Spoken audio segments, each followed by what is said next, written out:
Uh, so the reason I shared this story is that it actually shows that even in what might well be apocryphal stories, hi, welcome, there may actually be information embedded that can be useful to historians. Right? Now, it may be that this is not an apocryphal story. It certainly sounds like the sort of thing that people make up and circulate about academics, but sometimes those stories that sound like too good to be true, too amusing to be true, may in fact be true. If we didn't have other sources of information for these details, we might realize that there was somebody named Derrida, and that he was recognizable by name because he's introduced without any kind of preface, would have realized that he was the sort of person you might expect to talk about chaos. And you might work out that he is not a native speaker of English, and there was some misunderstanding. And so these sorts of details are embedded in this story, whether it's an actual story or not. And in the same way, even in the infancy stories about Jesus, we have things like names of parents, which I think are much more likely to have actually been passed along and included rather than invented by the person who made, who told those stories. And so I think it is actually hopeful that we can find useful historical information, even in infancy traditions about John the Baptist, even if one is using modern historical approaches in which one needs to be skeptical, where the miraculous is inherently, by its very nature, improbable, is often set aside by the historian. So as I was working on this, one of the topics that I wanted to spend time looking at were infancy traditions about John the Baptist. And there was a book, I think it's the only book of its sort, and I'm not for that reason necessarily recommending it because it has a lot of shortcomings, but it nonetheless grabbed my interest in relation to this particular aspect of John the Baptist material. It's by Hugh Schonfield, who, if you recognize the name at all, will know had some interesting views on a variety of topics that were not by no means mainstream. But he published a book some years ago called The Lost Book of the Nativity of John, in which he took pieces from the Gospel of Luke, the Gospel of Matthew, the Mandaean Book of John, and the Infancy Gospel of James, or Proto-Evangelium, and essentially put bits of it side by side to offer it as a sort of reconstructed ancient narrative by the John the Baptist movement about him. And the result is clearly inadequate, and yet it's intriguing, because it seems like it could actually work as a narrative, almost. And so wanted to examine the shortcomings of that and figure out what could we figure out about ancient John the Baptist infancy traditions, right? Because we have these sources, and yet they are very different in terms of their date, in terms of their relationship to the John the Baptist movement per se, and in other ways. And looking into this, I expected to largely say, yes, we can trace some contours, but we can't really get a sense of what the story was like in its earliest form. And now I'm actually more inclined to think that maybe we could, because there are these intriguing intersections, and even more of them than I expected to find. So I'm going to mention what our main sources are that I want to talk about this evening, at least briefly, and then dig first into the one known as the Proto-Evangelium, or Infancy Gospel of James. And that will seem like a strange one to start with, right? Because in a lot of ways, it has the least directly to do about John the Baptist. And it's later than, say, the Gospel of Luke, which also has infancy material about John the Baptist. But while starting with Luke, as arguably our earliest of these sources, might make sense, the status of the material in it about John the Baptist as having an earlier history coming from members of the Baptist movement and then being used by this Christian author is certainly something that is a widely entertained hypothesis, but it is a hypothesis and it's not universally accepted. And I think it's important at this point to mention that when I talk about this Christian author using Baptist material, one of the things that I find expressed in the literature is that they imagine Luke borrowing from the Baptist movement as though the Christian movement exists already as something distinct from this Baptist movement. And yet those who work on the history of early Christianity know that Christianity begins essentially within the context of John the Baptist's movement and becomes an offshoot of it. from it. And so just as it's important to not talk about Christianity in its early period over against Judaism, it's important not to talk about the Baptists as this group over there, right, rather than as part of the same shared heritage of the early Christians. Some, and I'm sure some present here would say, well, just start with the Mandaean Book of John, right? Because that actually comes from a group that were clearly, and still today are clearly followers of John the Baptist. And so its credentials as Baptist source material should be undisputed. But there's a long history of scholars of early Christianity setting this material aside as supposedly too late to be relevant. And I do have a chapter in the book that I have coming out in October arguing that these sources are not so late as to be irrelevant and we should be using them critically and cautiously, but using them.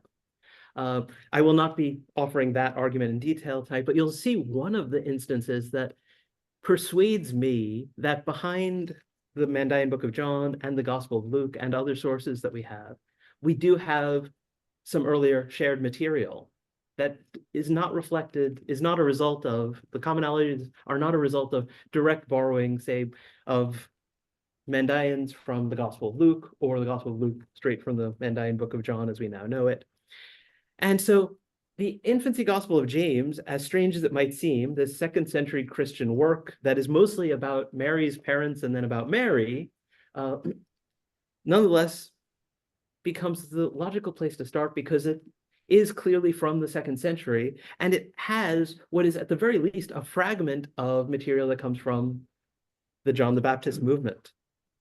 And at the end of this work, there is a moment when Herod, the Magi have gone to Jerusalem as per the story in Matthew.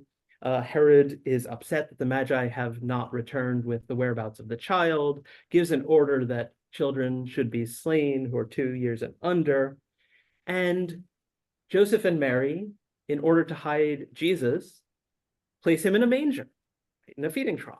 And so that in itself is a bit strange if you're familiar with the Gospel of Luke and the Gospel of Matthew. And then suddenly we're told, and Elizabeth knew that they were searching for John. And at that moment, Jesus, Mary, and Joseph drop out of the picture entirely.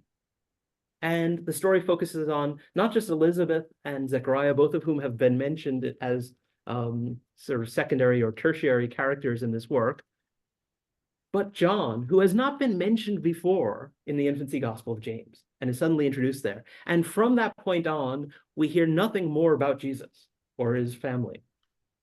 And so scholars have been persuaded for a long time that this is, at the very least, a fragment of a work that comes from followers of John the Baptist. And one of the clearest pieces of evidence for that is the fact that when Herod is sending word to Zechariah to find out the whereabouts of his son, and Zechariah says, I'm a priest serving in the temple. I don't know where my son is. Herod becomes angry and says, his son is destined to rule Israel. And I think whether one is, from any perspective, that is just strange. Right? Who were the people who thought that John is destined to rule Israel? One thing I think, though, we can safely say is it was not the Christians, right, who thought that somebody else was destined to rule Israel. And so between the focus on John, the lack of interest in Jesus as a character, and this messianic royal expectation about John the Baptist, you can see why this is thought to be, at the very least, a fragment of a Baptist work. And yet treating it as a fragment of a Baptist work, I found was unsatisfactory, right? Because if you were, if we imagine the usually posited scenario that you have this infancy gospel about Mary and then about Jesus, and it ends with hiding Jesus in a manger, that is not an adequate ending, right? For those who know the Gospels of Matthew and Luke. And so it's a puzzling ending for a Christian work. And then where it picks up the Baptist narrative is equally puzzling. And so I was looking for a way to make sense of this material as part of this project and realized that the ending is so awkward, ending of the Jesus-focused material is so awkward, as well as the beginning of the John material, that there probably is a better explanation to be found. And as I was considering it, one is that this represents not a fragment of a Baptist work, but an instance of what scholars often call editorial fatigue. And for those who may not be familiar with it, I want to explain that idea, right? So in the infancy gospel of James, we see this phenomenon of editorial fatigue quite often. And what this means is the author is using a source and yet changes the source in order to tell the story differently, but sometimes nonetheless includes details from that source the way they are in the original source material in ways that stand at odds with the changes that have been made, right? And so a famous example for those who study early Christianity is when Mark is telling the story about, or when Matthew is telling the story about Herod Antipas wanting to kill John.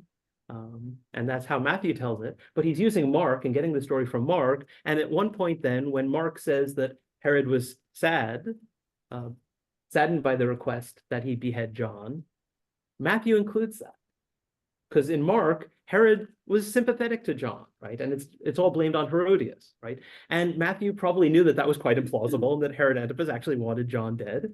And so he starts telling the story that way. Yet he includes Antipas's sadness at the request, which doesn't make sense in Matthew. Why? Because he's using a source and unthinkingly includes that detail. And we get that in the infancy gospel of James as well. The star leads the Magi straight to Bethlehem, and yet Herod then has to send messengers because he hears that they've arrived, and yet pretty soon it sounds like they're talking directly as they do in Matthew. Mary is entrusted as a virgin, never to be married by Joseph, but into his care as this older widower in the gospel, this infancy gospel. And yet at one point when he discovers she's pregnant, he mentions considering the possibility of divorcing her, even though he has never married her and is not supposed to marry her. And so there too, we see source material being incorporated. And so what if in this puzzling ending, we have a clue that this author has been reworking Baptist material? Then we can go back to the beginning and we have this story with which the infancy gospel begins that is about two characters, Joachim and Anna, who are or Anne in the Christian tradition sometimes, who are, according to that story, the parents of Mary, this special child who is destined for greatness in all the ways that the Christian tradition goes on to explore. And it's been noted that these two characters resemble not just the parents of Samuel, right? But also Zechariah and Elizabeth. And so what if the Proto-Evangelium is in fact a reworked Baptist source that was originally about the parents of John the Baptist? Suddenly, things that are in the narrative make sense in an interesting way. And there are points at which it's possible to just put Zechariah in the place of Joachim, and it largely makes sense, right? So Zechariah Joachim is said to be a rich man, and he's going to offer his sacrifices on the great day of the Lord, and someone stands up to object and says it's not appropriate for you to offer your gifts first because you have begotten no offspring in Israel. And in the context of this work, so you don't get to offer your gifts first, right? It's not that big of a deal, right? Whereas if this were a story of a priest who serves in the temple, having objection to his playing the role that he's supposed to because he's never had children, he's clearly not, you've chosen him by lot for this service, but how can God have chosen him when he hasn't been blessed by God with a child? The story actually makes a lot of sense. When we then bring Luke into the picture, right, we see that some of this actually parallels very closely. And then when we bring the Mandaean Book of John into the picture, this was one of the places where I started realizing there are these interesting connections across the sources, where the puzzling characteristics of each of them can sometimes explain the other. And so chapter 18 of the Mandaean Book of John begins with, it says that a child was transplanted from on high. I'll come back to that phrase. And then a secret is revealed in Jerusalem. Priests have dreams. And then we're told suddenly, he opened his mouth for evil and his lying lips. And then there's this account of a vision in which a star appears over Elizabeth, a burning lamp over old Father Zechariah. And so we have a star over a woman who's destined to give birth, which of course also intersects with Christian storytelling, but not about John. But who opens his lips for evil in the temple? We're not told. And it's a puzzling thing that makes us think probably there was more to this story than has been included in this version of it. And suddenly we realize that that might be essentially a story fragment of the story that we also have in the Proto-Evangelium, where there is an objection to what Zechariah is doing, his service in the temple, because he does not have a child. And so that was one of the places where I realized that puzzling characteristics in two of these sources actually might connect with one another. Another point at which we have overlapping tradition, Luke leaves it really rather implicit that, yeah, I just realized I should probably have my phone out and be looking at the time every so often, so I'm not going over. We have, and should I still try to end at like 1:45, even though we started a bit late? Is that? Please go. Yeah. Okay, I will. Okay, we'll see. I don't want to try anyone's patience. Because I have no idea how much, particularly the people on Zoom, how, yeah, are they still wide awake and looking at the screen as far as you can tell? Okay, that's a good sign. Okay, those present are also doing so, I can carry on. Just trying to. Can't see enough of the, can't see part of the audience, and so it makes it harder to gauge. And so it's left implicit in the Gospel of Luke that John is dedicated as a lifelong Nazirite, in the way that Samuel and Samson were in the Jewish scriptures. In the Proto-Evangelium, though, it is made explicit, and we have a lot of the same elements that we get in the Samuel and or Samson story, right? An angel of the Lord appeared to Anna and said, "You shall conceive and bear," and we get the same phrasing in Luke. We get it also in Judges 13 and 1 Samuel 1. And some details intersect, such as the prohibition of wine and strong drink, and the growing of hair in different instances. And in the Proto-Evangelium, it's actually Mary who is dedicated to God in this way. And so it's interesting. And this could represent, right, if we ask why would Christians have taken a story about John the Baptist and his parents and turned it into a story about Mary and her parents? Well, by turning Mary into the one who essentially becomes the precursor for Jesus, you then draw attention away from the focus on John that was a bit of a challenge and a bit difficult for the Christian movement in its early days. And so we also have this intriguing feature that Mary's mother in the infancy Gospel of James more than once almost breaks into the Magnificat, right? This famous poem from the Gospel of Luke about the birth of Jesus, at least in that context. And it's interesting that in more than one Old Latin manuscript of the Gospel of Luke, the Magnificat is actually explicitly attributed to Elizabeth, which would make a lot more sense, right? Because it is John the Baptist's birth that is patterned on the story of Samuel. And it's his parents who are more similar in that regard. They're an elderly couple who have been unable to have a child.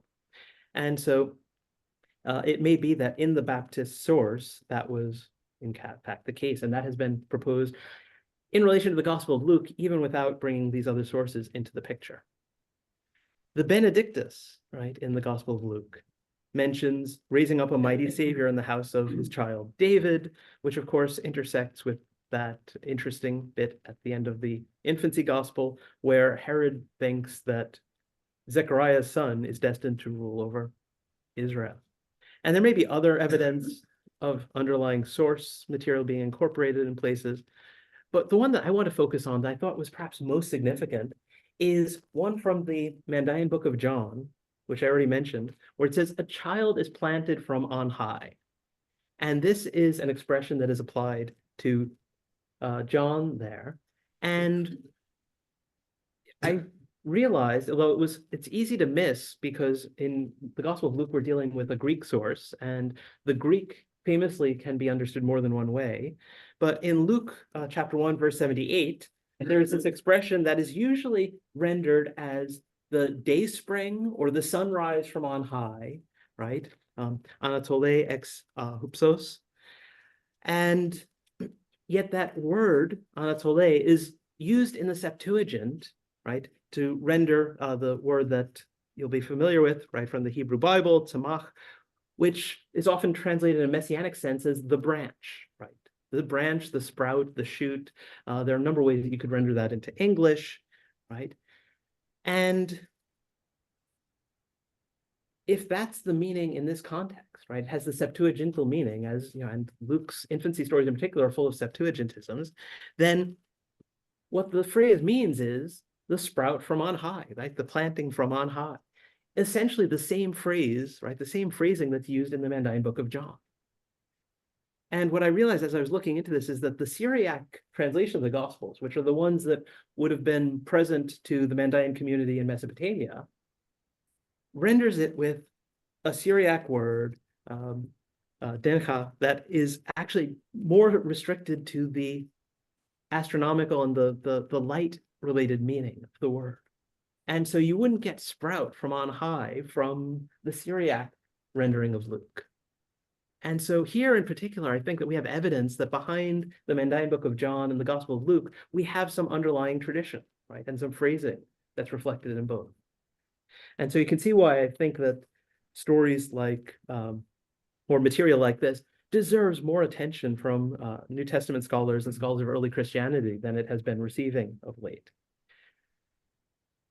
I can come back to any of these details that you like, but I will present them in sort of summary form, give you a bunch of them, and then we can dig into them in the question time if there's interest. There are other points of intersection that I think are interesting. Right? If we take the Gospel of Luke and the infancy Gospel of James, again, there's this moment when we have this puzzling reference to Elizabeth secluding herself for 6 months, right? And if this is simply the child of Zechariah and Elizabeth, then there's really no reason, I mean, other than the fact that it's, you know, if you're an elderly woman and are pregnant, I mean, it could be a little disconcerting, but still, secluding yourself to the 6th month does not have an obvious meaning within that context. And we're told suddenly at one point in the infancy Gospel of James that Joseph comes home and finds Mary pregnant in her 6th month, and then starts reacting, well, rather frantically, and is disturbed by what he's discovered. And so that congruence of the 6th month, right? Again, seeming like these could be parts of the same underlying tradition, which are puzzling in their current uses, but together as part of one story about the conception of John miraculously, right? And we have this very interesting reaction. Joseph reacts by beating himself. The Mandaean Book of John, I really love it at this point, when this has been revealed to Zechariah, that the meaning of this vision that a star appeared over Elizabeth and signs over Zechariah means that Elizabeth is going to have a child. He does what any person who gets this sort of news would do, and he smacks the high priest on the head. And the language is colorful, right? And so if you don't know Mandaean literature, I mean, it's so rich, it's full of humor, sometimes not very polite humor, even religious contexts. And he starts going on about, it's like, it's been, I can't remember, I'm trying to think how many years it's been since it's 22 years since I last saw my wife, I think is the phrase that he uses, right? And nevertheless, it's like, you know, it's like I didn't make Elizabeth pregnant, and there's this, you know, expression that sometimes rendered, you know, neither you nor I made Elizabeth pregnant, but makes reference to, you know, whether a cripple can grow legs. Maybe that is a euphemism for something other than legs at that point, but it's really rather bawdy, and but he's reacting in this way to the idea that Elizabeth is pregnant, and is pretty sure that he's not involved. And so while it's never explicitly said, right, that language of a child planted from on high is not usually understood in a sort of an incarnational way, right, in the way that Jesus comes to be viewed in Christianity. Nonetheless, we have this divine involvement, right, to the extent that, as also is possible in the infancy Gospel of James, you have this question, so is this a miraculous conception, right? Is John essentially a virginal conception? And so one of the things that, you know, want to briefly mention is that if we bring in the yet another source that's related to the infancy gospel of James, the Armenian infancy gospel, there we have a high priest named Eleazar, so the same as in the Mandaean Book of John, and we have a recognition that the story that he's starting to tell about Zechariah, he's like, so yeah, you all realize that this is basically the story I've just been telling about Joachim earlier in this book, right? And so it's as though the person who's doing this version of it recognizes that there is this overlap there, right? Mention the star, mention the seemingly miraculous conception. That's not all when it comes to the intersection. And so I want to mention one more major one that also deserves to be considered. Mentioned this oddity that Herod is seeking for John in that ending of the infancy gospel of James. When and where did that come about? Right? And in the version that we have, we're not told. But we do have other material about child and mother being, or at least one or the other, being whisked away to safety. And so in the Mandaean Book of John, the Jews, right, seek to kill John. And so he's whisked away to safety.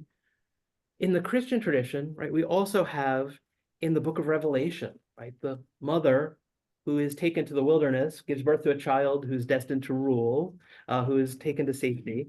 And in the infancy gospel of James, Elizabeth flees with John to the wilderness, right, and a mountain welcomes her. And so these traditions about fleeing with the child to safety seem also to have been part of Baptist storytelling that has deep roots behind some of our Christian sources, as well as the Mandaean Book of John. And so coming back to it, still not satisfied with what Schoenfield did in his book, just simply taking these things and sticking them together into one long narrative. And yet there are so many points of intersection that I think we do have hints of, at the very least, the outline of what an infancy story about John the Baptist looked like, that goes back before Luke and before the infancy gospel of James and before the Mandaean Book of John, right, to some shared, whether oral storytelling or written source material or both, right? Signs, importance, right, of the birth, slander or opposition to the father, angelic announcement, John's parents being Zechariah and Elizabeth, Zechariah as a priest, the child being a Nazarite, and I think there's a lot more significance to that as well, which I will not go into. Discussion of illustrious ancestry, authority seeking to kill the child, mother and child flee to the wilderness, and of course, in the wilderness is, of course, where then John appears in his adult activity in a number of Gospels. And so what I'd like to do at this point is just draw, I think, this part of things to a close and open it to question. But you can see why I got excited by this.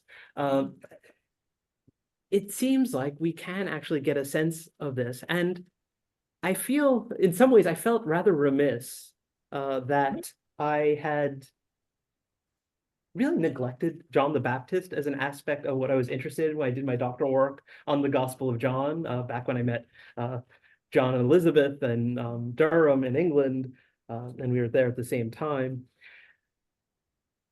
It seems that this question of the relationship between John the Baptist and Jesus drove early Christological development, drove narrative development in the telling of infancy stories about John the Baptist and about Jesus, so that, you know, we get this kind of thing where it's like, yeah, had a vision of a star over the mother. Okay, well, we're going to have a real star, right? But you have also these elements, perhaps, of the earlier tradition that create puzzling things. Like, why does the star lead Magi to Jerusalem if the child is born in Bethlehem, right? And the possibility that this is originally a motif that was connected with John and his father who serves in Jerusalem, or that it led them straight to Bethlehem and it was part of a somewhat different story than Matthew tells. All of these are possibilities. And so what I realized as I was spending a year working on this, and this became a chapter in my book, I realized that any of these chapters in this book of mine could be a book of its own. right? And you could have a whole series like we have for the historical Jesus, right? You have A Marginal Jew, right, by John Meyer, and you could have a volume on the infancy stories, and you could have a volume. And then what I realized, sadly, is that at the moment, nobody would want that, except me and a handful of other people, many of whom are here, right? But that's not enough to persuade a publisher that you should publish a whole series of books about John.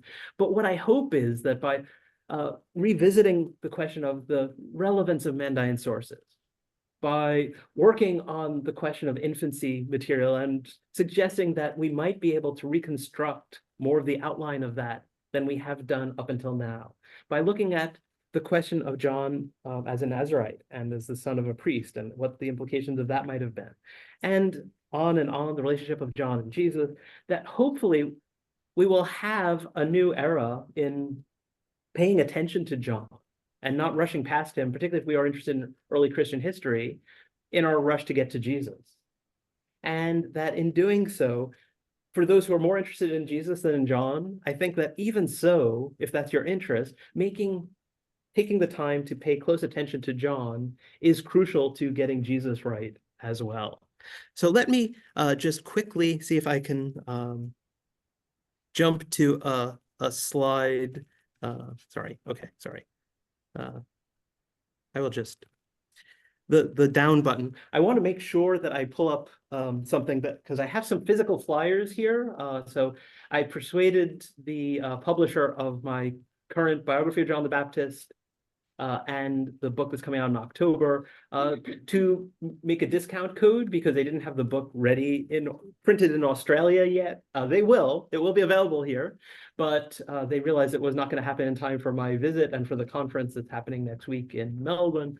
And so they were willing to make a discount code available and wanted to make sure that those who are online don't miss out on that just because they're not present, because I can't really give them a flyer and do things like that. So, but thank you for paying attention to this. I hope that I'm right, that this stuff is really interesting for people who have the kinds of interests that those present here today have. Thank you. So, does anybody have any questions for James?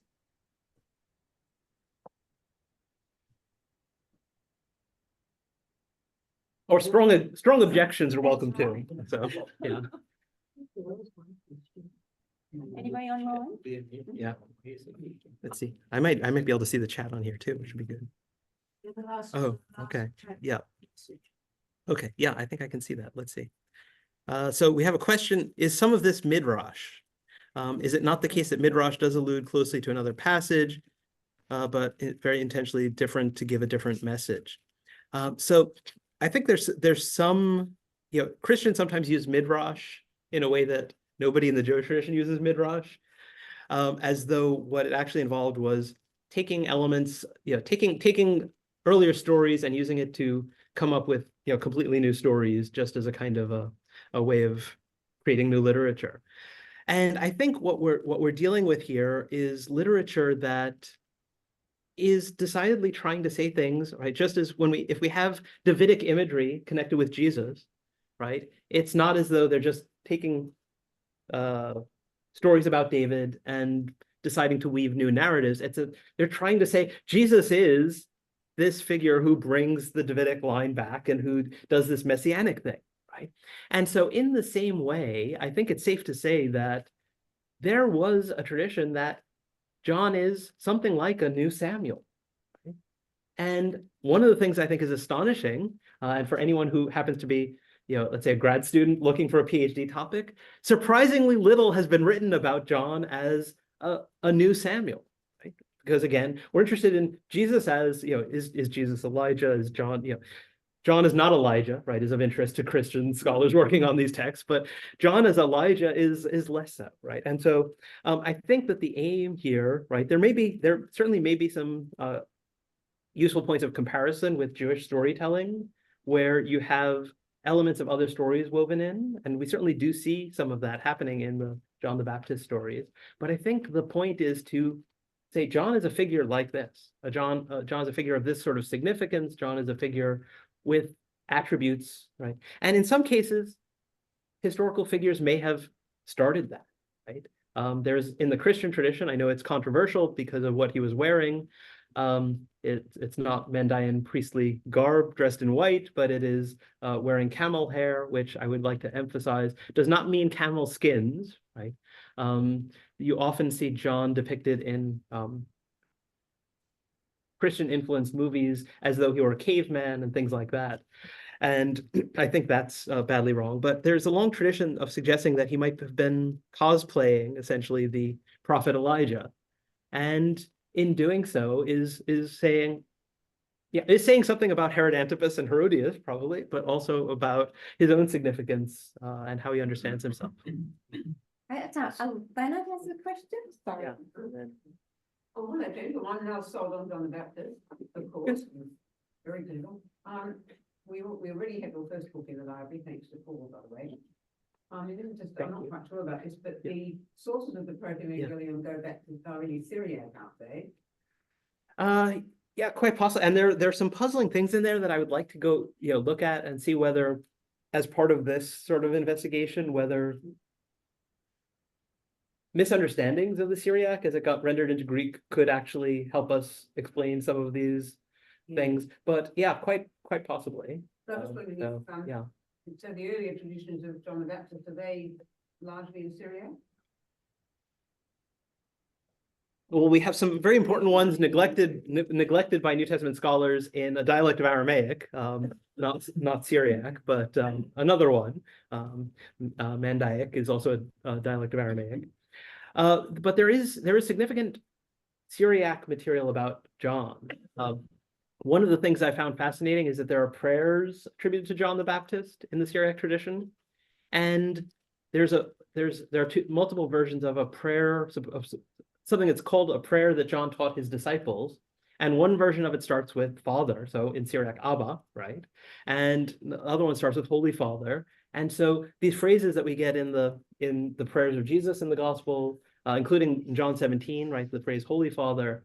And so it's fascinating to me that the Syriac tradition kept alive this sort of memory that the way John the Baptist prayed was how Jesus prayed, right? Which is sort of implicit in the Lucan introduction to the Lord's Prayer. Teach us to pray just as John taught his disciples to pray. But there was no obligation of the Syriac tradition to make that part of how they envisaged John teaching his disciples to pray in the way that they did. And so there's so much there in this material that really hasn't been studied, I think, to the extent that it deserves to be. Yeah. Thank you for this fascinating lecture. I have several questions, but probably it seems that is just to go technically about the relationship between Jesus and John the Baptist. Yeah. So one of the interesting parts of this is the baptismal activities of John the Baptist and also the followers of Jesus Baptist activities, as well as the original. What's the origin of these baptismal activities? Right. And you know that, and many know that, for example, in Jewish sources, that John the Baptist is the one who is very interesting, very famous, got the focus there, and it was really later than Jesus grabbed the attention. The other part is the how much the followers of John the Baptist have some kind of influence on the followers of Jesus and so on. Yeah. So there are several other questions, but I will stop there. We can start with those, and you know how to reach me if I don't get to your other questions, because I would like to at least hear them and have a chance to answer them. So one of the things that I thought was going to probably make Mandaeans and Christians equally unhappy as I worked on this project was the fact that I wasn't going to be saying either, Jesus went completely off the rails as per the Mandaean tradition and completely let John down by doing these other things. I'm not sure. I think that Christianity certainly went far from John's sort of teaching. But yeah, so there, on the one hand, differing from the Mandaean, portrait in my historical reconstruction. On the other hand, not saying that John was doing what, particularly the Gospel of John says, yeah, don't pay attention to me, pay attention to doing all of that, which sounds much more like the Christian tradition as it's developing, saying, yeah, don't, Jesus, look, yeah. And so I think that at least some of that, and maybe much of it, reflects a time after John had died, after Jesus had died, when you have this movement that is placing increasing focus on Jesus as, believing he is the fulfillment of John's work and John's aims, and many of John's followers not being persuaded by that claim, right? And so just as we say that in the Gospel of John, for instance, right, and that was what sort of connected me with the work on the Mandaeans to begin with, we suggest that ongoing conflict between a Jewish Christian community and leaders of a synagogue are reflected in how the story about Jesus is told in ways that are anachronistic and don't reflect exactly what was going on. We don't have followers of Jesus being cast out of the synagogue in the era of the historical Jesus in the way that we do perhaps later on, right? And that's read back into the story as it's told. And so I think we get some of that in the storytelling about John and Jesus, so that Matthew has John say, you come to me, I need to be baptized by you. And on the other hand, we have the Mandaean version saying, yeah, I don't want to baptize this guy. He's going to be bad news, right? And eventually a message comes from heaven, not saying, this is my beloved son, but, baptize the deceiver. It's going to be okay, John. You're not going to be blamed for this, basically. What he does is going to be on him, right? And so we have these two things that are clearly in dialogue with one another, right? And that was something as well that I wrestled with in this project, is that, the infancy gospel of James, why not, it seems to know Matthew, it seems to know Luke. Why not just say that all of this is from there? But clearly that ending is not from either of those. And we should not treat this as an either or to the extent that we sometimes do, right? The fact that the Gospel of Matthew, right, its author knew the Gospel of Mark, doesn't mean that Matthew heard the stories for the first time reading Mark's Gospel, right? And so some places where Matthew changes Mark, it may be Matthew reverting it to the form in which Matthew had always heard it, right? And so we might have an earlier version despite it being a later writing, right? And I think that the Mandaean Book of John, in its telling of the baptism of Jesus story, it sounds like it knows the Gospels and is poking fun at some of the elements in the story. And yet it may still nonetheless have independent tradition as well, right? I don't think it's an either or. I think it can be a both and. But clearly, baptism as something that is taken for granted in Christianity would not be part of Christianity were it not for John's influence on Jesus, right? That becomes part of it. And yet, precisely because Jesus and union with Jesus and his death and resurrection and things like that become the focus of Christian baptism becomes something very different.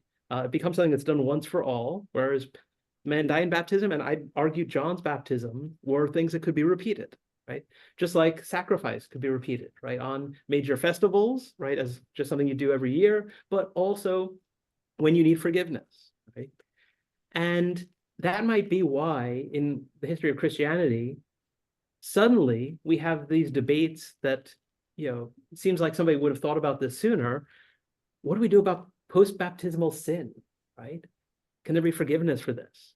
Like, well, surely, when you were inventing this, didn't you think, well, if it was something repeatable in principle, then that would not be an issue, right? When you turn it into something as a one-time identification with Jesus and his death and resurrection, other issues emerge, right, and arise.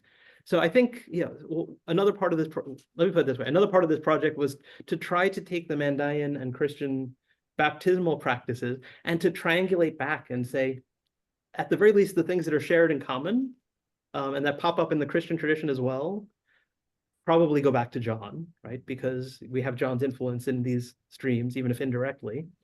And then to ask where there are differences, which are more likely. And certainly sometimes I come down on the answer, the Mandaeans probably have preserved it. Yeah. Consult my article on Christian and Mandaean perspectives on baptism. Yeah. Done, 24 years ago. I'm trying to remember if that one is actually in my footnotes somewhere. It should, yeah, some things that you've written are definitely in there, but I'm trying to remember, yeah. Okay, if so we have a they're question all in from there. John. Thanks very much, James. A really typically interesting, creative, and persuasive presentation, skirting over lots of things. Rather than driving back to John's Gospel, which is where you got the energy from, I've gone back to Luke. Maybe actually in what Zechariah says in chapter 1 of Luke, maybe Christians have been too quick to jump. You, child, will be called the prophet of the Most High, for you will go before the Lord to prepare his ways. Mhm, And we Christians think, oh, go before the Lord. He's talking about Jesus already. mhm. But what happens if Zechariah Right. is Right. talking about the Lord, Yeah. God, Yeah. and the knowledge Yeah. of salvation that's coming by the forgiveness of their sins is what John is going to bring. Yeah. And so Luke has actually Yeah, set out here. This is what the thought was about John. Then, of course, when his figure of John gets going, that figure of John does what Matthew and Mark and John have done, which is to Yeah. say, oh, John, it's not about me, Right. it's about him. What the Mhm. 20 figure one. So yeah, they all slide away from it, Yeah. but actually the possibility is there in Luke 1. yeah. And the Zechariah question, really right, thought this about his son. yeah. so to speak. And or that, that the source material was, in its original context, was about, that was just about John, right? It was not about John and Jesus, or John as precursor to Jesus, but about John. Yeah, indeed. Indeed. I think Lynn is fielding I'm not One sure. last So- question, I think. Here we go. Only one last question. I think I can draw your attention to some biographies of John the Baptist in an early number of Patrologia Orientalis. See how that works. They will pay attention because it shows that early Christians were very interested in Mhm. John's biography as such. After all, John becomes a saint Mhm. in the Christian church. Saint John the Baptist. Yeah. And it's the opposite in the case of Landon towards Sure. Jesus. I know one of the things that I was thinking may relate to this is in Josephus, John tells us that Josephus tells us that John is not using baptism as a way of initiation. Mhm. John is using it as a way of sanctification of a long process of engaging with Judaism. That would be the same with Josephus. When he goes into the desert, goes after going through the Pharisees, Sadducees, and Essenes to work on himself with plants, a kind of equivalent to John the Baptist Mhm. in the desert, according to his autobiography. Mhm. So John is not using baptism in a way that is remotely related to the way we as Christians might think Mhm. it would be. As an initiative. However, in the East, there's a picking up because of adult baptism lasting very long in the Middle East, that you have some ascetic movements that will not actually involve themselves. They'll choose to be ascetics very young, but not be baptized until they're ready to be ascetics. Such as with the sons of the covenant in the Antioch tradition. And they're different from ordinary baptisms. And they preserve this connection with the Baptist in the way that Josephus seems to indicate. Mhm. Yeah, that's interesting. So just to touch on very quickly on a couple of things you mentioned. So the Christian tradition included, Jesus saying John is essentially the greatest person that ever lived, right? Among those born of women, there's none greater than John. And that pretty much excludes the possibility that you can really denigrate this figure, right? You can try say, well, Jesus must increase and I must decrease, but you can't say this figure is bad. It didn't stop the the author of the pseudo-Clementine literature from viewing John as in a negative way, but it stopped most of the Christian tradition from doing so. I think that's one reason why we don't see something that's sort of the exact opposite of, or the exact equivalent of what we see in Mandaism with regard to Jesus, right? Yeah. That he was least in the kingdom of heaven is greater than he. Remember? Yeah. That Sure. thing goes on. It does. There's an ambiguity there. So the thing is, Should not affect well, the general situation. so I don't, because, those born of, those who enter the kingdom includes those born of women, right? That's like, those are overlapping categories. I don't think that can actually be treated as a way of saying, I'm giving John this absolutely, a superlative compliment, and I'm going to immediately revoke it, right? I think that has to mean either in the, when the kingdom of God dawns, the least in the kingdom will be greater than John, the greatest who ever lived, is now, right? So the greatest now doesn't compare to the least then, right? The kingdom is going to be so amazing. Or one alternative is that it's saying, like you might say, Moses was the greatest prophet who ever lived, and yet the least who entered the promised land was greater than him, right? So that, John, by not living to see the kingdom fully dawn, misses out on this thing that others would get. There's also a possibility. But I don't think yeah, I mean, I've had some suggest that, Jesus might even have been excluding John from the kingdom, right? And so that those who enter the kingdom, the least of them is greater than John.